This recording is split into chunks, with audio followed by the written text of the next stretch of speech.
Welcome. Today I'll begin showing you the progress of my Leviathan box. My aim is to play with these models, so while I did want them to look good, I knew I couldn't spend a day on each one of them. With this method, I was able to finish the squad in a single afternoon. I began by diluting whole red with water in a 1:1 ratio, and used a spare brush to mix them up. With a big old brush, I grabbed just a bit of the paint and began to stipulate all over the model. I'm using an old brush for this step since this technique is not gentle on the bristles. The aim here is to create a coat from where I can easily build up the red color. Having covered everything, I did the same with scarlet red, again mixing 1:1 with water and applying it all over. It is important not to overload your brush with paint. The stippling technique will provide me with variety to fill up those flat panels on the armor. Here is a comparison of each step. Another coat of scarlet red was applied in order to build up the color. Once again, here is a before and after.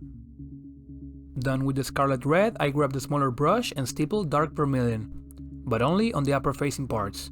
You'll see me leave the bottom of the shoulder pads, for example, untouched. This way, I'll build up light volumes without the use of an airbrush. By the time I was done with the last model, the first one had already dried, and I was able to apply another coat.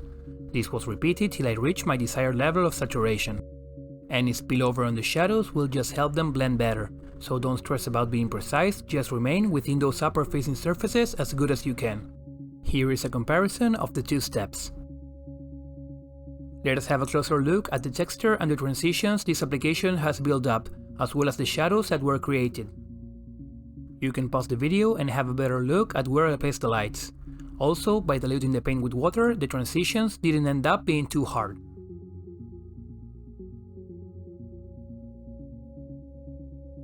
The second step is very simple, just pick out all other elements with their corresponding base color. I would also like to show you how I did the burnt effect on the nozzles. I just diluted some violet and blue acrylic with water 3:1. The diluted mix was applied finishing the brushstroke towards the tip to deposit more paint there. 2 coats were necessary in order to build up the color. While the violet went from middle to end, the blue was just applied on the very end. Next was time to do some edge highlighting. Everything begins in the palette. I build up the paint in my brush and drag and twist in order to create a fine tip and get rid of any excess. Then, by placing my brush sideways, it is very easy to pick out just the very edges. You can highlight as much as you want. I just went over the helmet, hands, and anything else that easily catches the eye.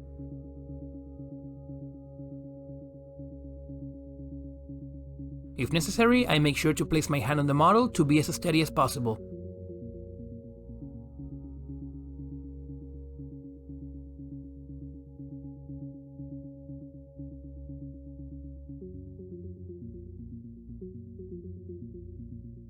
This is the final and most important part of my method. I finish off the paint job by creating shadows with an oil wash. I'll leave a link above to my short guide on oil washing, which I highly suggest you watch if you are new to this type of paint.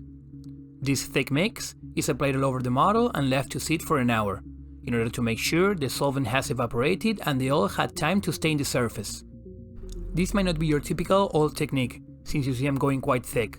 However, compared to the more common pin washing, it creates more interest on the flat panels, to better integrate the stipple transitions. Once an hour has passed, I soak a brush in pure solvent and begin to dab it all over. This will reactivate the paint, and as it dilutes, it will run towards the recesses. The more you poke at it, the more you'll remove, to the point you can actually clean up all the oil. You can remove as much as you see fit for the look you're aiming at. As I see any paint pooling, I snatch it up with my brush to avoid big stains.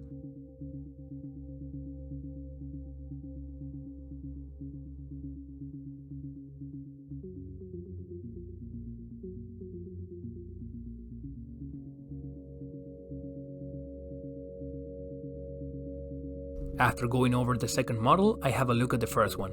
Both in the nozzle and the shoulder pads, I rub almost all the oil off, in order to have my burnt effect visible, as well as cleaning any stains I don't like.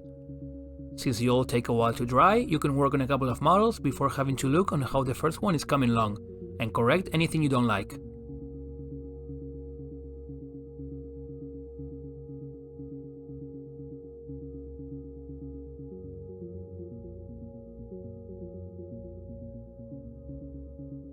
Here I'm having a second look at the second marine.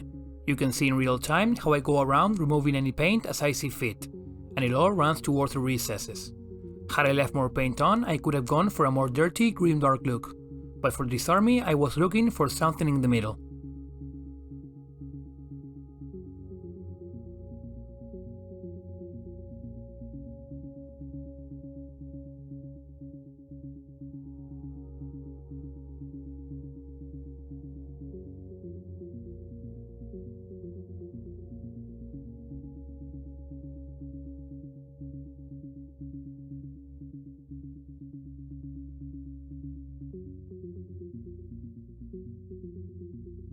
This thin coat of foil will be ready to work over after a day, if you wish to add any highlights. However, the only thing I ended up adding is a brighter green on the eye lenses.